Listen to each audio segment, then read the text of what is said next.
എറണാകുളം പറവൂരിൽ ഭർതൃപിതാവ് കഴുത്തറുത്തു കൊന്ന യുവതിക്ക് വെടിയേറ്റിരുന്നതായി പോലീസ്.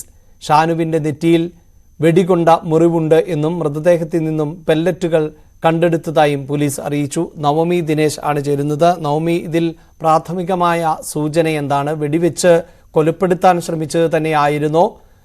അത്തരം സൂചനകൾ അത് സാധിക്കാതെ വന്നപ്പോഴാണോ മറ്റൊരു മാർഗത്തിലൂടെ കൊലപ്പെടുത്തിയത്? എങ്ങനെ എന്തെങ്കിലും സൂചനകൾ പോലീസ് നൽകുന്നുണ്ടോ?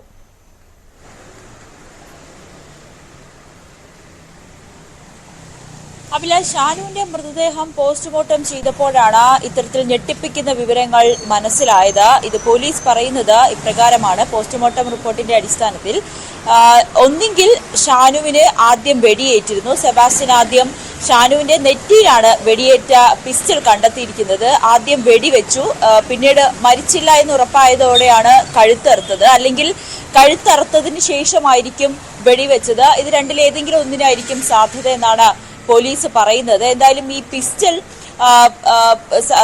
കൂടുതൽ പരിശോധനയ്ക്കായി, ശാസ്ത്രീയ പരിശോധനയ്ക്കായി അയക്കണം. അതിനുവേണ്ടി കോടതിയുടെ അനുവാദത്തിനായി കാത്തു നിൽക്കുകയാണ് പോലീസ്. എന്തായാലും ഒരു ഞെട്ടിപ്പിക്കുന്ന സംഭവമാണ് ഇപ്പോൾ പുറത്തു വന്നിരിക്കുന്നത്. മറ്റൊരു കാര്യം, ഈ ഷാനു കഴുത്തിൽ മുറിവേറ്റ പാടെ, അതായത് ഈ കഴുത്തിൽ മുറിവേറ്റ ഉടനെ അയൽവീട്ടിലേക്ക് ഓടുകയായിരുന്നു. അതിനുശേഷം അയൽവാസികളാണ് ഈ സംഭവം കാണുകയും പിന്നീട് എത്രയും വേഗം ആശുപത്രിയിലേക്ക് കൊണ്ടുപോവുകയും ഒക്കെ ചെയ്തിരിക്കുന്നത്. പക്ഷെ അവരാരും ഈ ഒരു വെടിയേറ്റ പാട് ആദ്യം തന്നെ ശ്രദ്ധിച്ചിരുന്നില്ല. പിന്നീട് നടത്തിയ പരിശോധനയിലാണ് വെടിയേറ്റ പാടും പോലീസിന് കണ്ടെത്താൻ സാധിച്ചിരിക്കുന്നത്. കുടുംബ വഴക്കാണ് ഇത്തരത്തിലൊരു പ്രകോപനത്തിന് കാരണമെന്നും ഷാനുവിന്റെ ഭർത്താവ് സിനോജ് വ്യക്തമാക്കുകയും ചെയ്തു. സിനോജ് രാവിലെ പതിവ് പോലെ ഓഫീസിലേക്ക് പോയതാണ്. അമ്മ മകളുടെ വീട്ടിലേക്ക് പോയതിനാൽ ഈ സമയത്ത് ഷാനുവും സെബാസ്റ്റ്യനും മാത്രമേ വീട്ടിലുണ്ടായിരുന്നുള്ളൂ. ഈ ആഹാരം വെച്ചതുമായി ബന്ധപ്പെട്ട് കുറച്ച് നാളുകളായി സെബാസ്റ്റ്യനും സിനോജും ഷാനുവും തമ്മിലൊക്കെ ചില തർക്കങ്ങൾ നിലനിന്നിരുന്നു. അതിന്റെ ഭാഗമായി സെബാസ്റ്റ്യൻ മകനുമായോ മരുമകളുമായോ കുറച്ച് നാളുകളായി, ഏറെ നാളായി മിണ്ടാത്ത ഒരു സാഹചര്യമായിരുന്നു. ഇത് അമ്മയും ഈ കാര്യം ശരിവെക്കുന്നുമുണ്ട്. ഇതിന്റെ പ്രകോപനത്തിലാണ് ഇത്തരത്തിലൊരു പ്രവൃത്തി ചെയ്തത്. പക്ഷേ ഏകദേശം ഒരു 10:45 കൂടിയായിരുന്നു ഈ സംഭവം ഉണ്ടായത്. സിനോജ് ജോലിസ്ഥലത്തെത്തിയ ശേഷം ഷാനുവിനെ വിളിച്ചു. അപ്പോഴൊന്നും അസ്വാഭാവികതയായിട്ടുള്ള ഒരു കാര്യവും ഷാനു പറഞ്ഞിട്ടില്ല.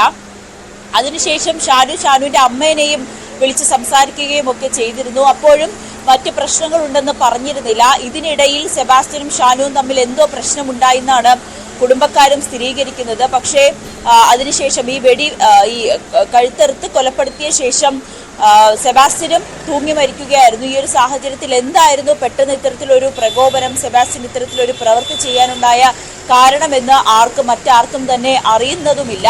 എന്തായാലും പോലീസ് ഈ വിഷയത്തിൽ ഇപ്പോഴും അന്വേഷണം നടത്തുകയാണ്. ഈ സെബാസ്റ്റ്യൻ ഈ എയർ പിസ്റ്റൾ വാങ്ങിയത് എറണാകുളത്ത് നിന്നാണ്. ലൈസൻസ് ആവശ്യമില്ലാത്ത എയർ പിസ്റ്റൾ കൂടിയാണ്. എങ്കിൽ പോലും ഇതിന്റെ ഒരു പരിശോധനയ്ക്കായി, ശാസ്ത്രീയ പരിശോധനയ്ക്കായി കോടതിയെ സമീപിക്കാൻ ഒരുങ്ങുകയാണ് പോലീസ്. എന്തായാലും ഞെട്ടിപ്പിക്കുന്ന വിവരമാണ്. ഈ യുവതിയുടെ ദേഹത്ത് എങ്ങനെയാണ് ഈ പെല്ലറ്റുകൾ വന്നത്? ഈ പിസ്റ്റൾ ഉപയോഗിച്ച് വെടിയുതിർത്തിരുന്നു എന്നാണ് ഇപ്പോൾ പ്രാഥമികമായി മനസ്സിലാക്കാൻ സാധിക്കുന്നത്.